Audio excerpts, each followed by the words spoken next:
G'day, guys. Unknown Prophet Fred Watkins coming on with another word from the Father. And without further ado, I'm not going to rant and rave this time and not going to chat before time. Don't really have a whole lot to say except God bless you.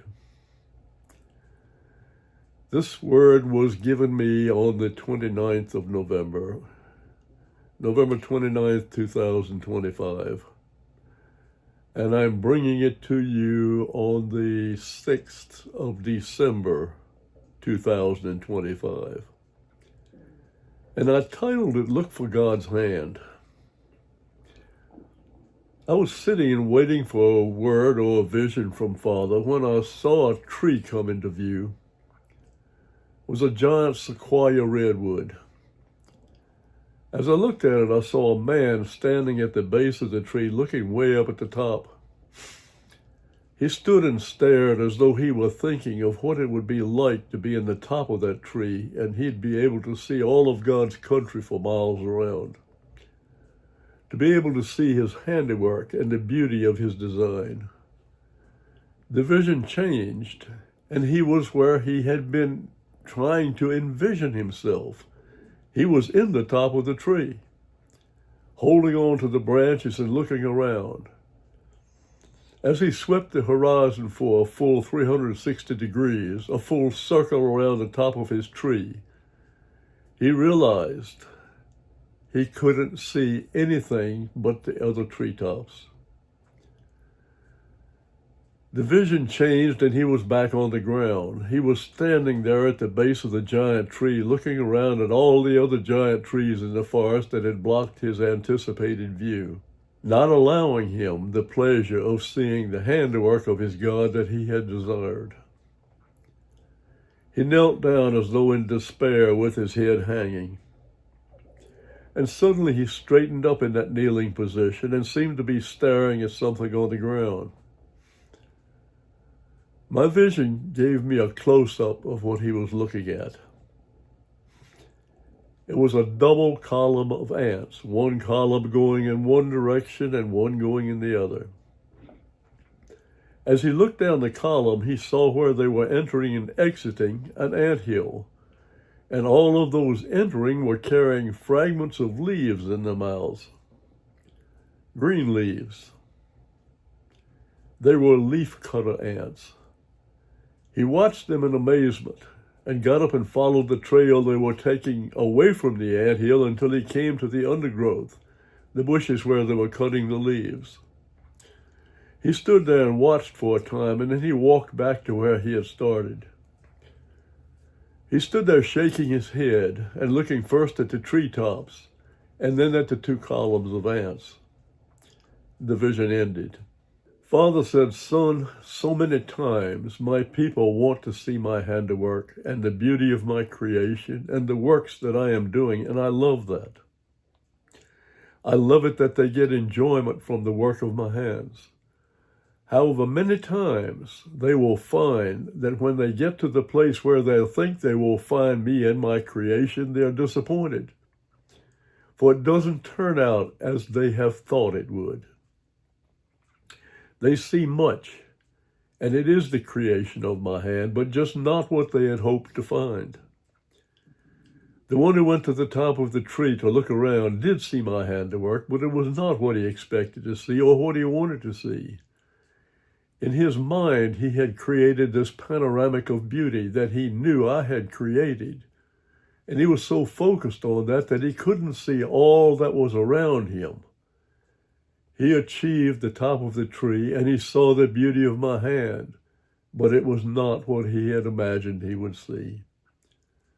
Back on the ground, he looked around and realized that all of those trees had been there all the time. He just hadn't taken time to think it through, to get me involved in that which he was trying to see of me. I would have made him aware of the problems and would have eased his disappointment. As he knelt there in his disappointment, I drew his attention to the columns of ants. I knew he was wanting to see my handiwork, where he didn't even have to climb to travel. He watched the intricacy of my creatures right there in front of him. He even could follow it to the source of their food supply and watch them cutting it out and taking it back home. As he watched, he realized that he was seeing just what he wanted to see, my handiwork. I show you this, my people, because I know many of you are truly seeking and desiring to see my hand among you, even as the man was desiring to see my handiwork. You want to see me move, and you want to see me touch and do mighty works which will bring me glory and praise, and would bring you much pleasure and excitement. Many of you will travel miles to see this and be in the presence of things I'm doing that are being spoken of by others. I love that in you, but I caution you not to build too much on your hopes of what you will see or experience. Yes, go and see the work of my hands, where I am moving if you can, but don't pre-program yourself, but don't program within yourself what you will see when you get there. Be flexible and allow me that which I know you need and will be blessed by. Let me explain. I love it when he says that.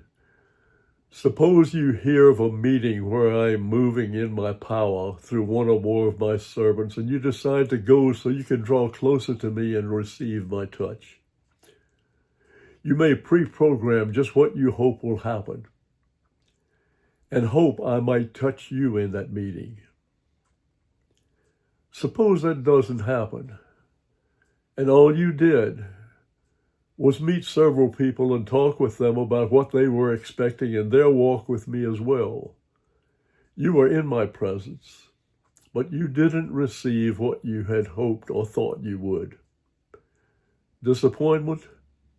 Quite possibly. But did you realize that the one person you talked to in length and shared with needed exactly what you brought to them? Did you realize that that is why I led you to go to that meeting? It was to lift that person out of the pit they had gotten into, and you did exactly that. Did you know it? No, you didn't. But you will. But will you trust me in all that you do, and for and with me? And allow me to use you even in ways you never know about on this earth as you walk with me. This doesn't have to be a big evangelistic meeting. It can be a church service or a trip to the store. Those of you who walk with me, I want to always walk looking for the beauty of my handiwork. The beauty will most often be found in my people. And if you're looking for that, you will see many things that are beyond what most people in the world will see. Yes, you will see dead trees and ugly brush, but don't stop looking. Pray for that which is dead and ugly, and continue to look for those whom I will bring across your path as you seek my beauty. Look for the treetops and the trees, but don't ignore the ants in your path. I put them there because I love you, and because I know I can count on you, my people, to see them. And I wonder how many times we have come away from something disappointed. I know there have been times I have when I pre-programmed myself as to what God was going to do, or what I hoped he was going to do. And I attended those meetings, and I have no idea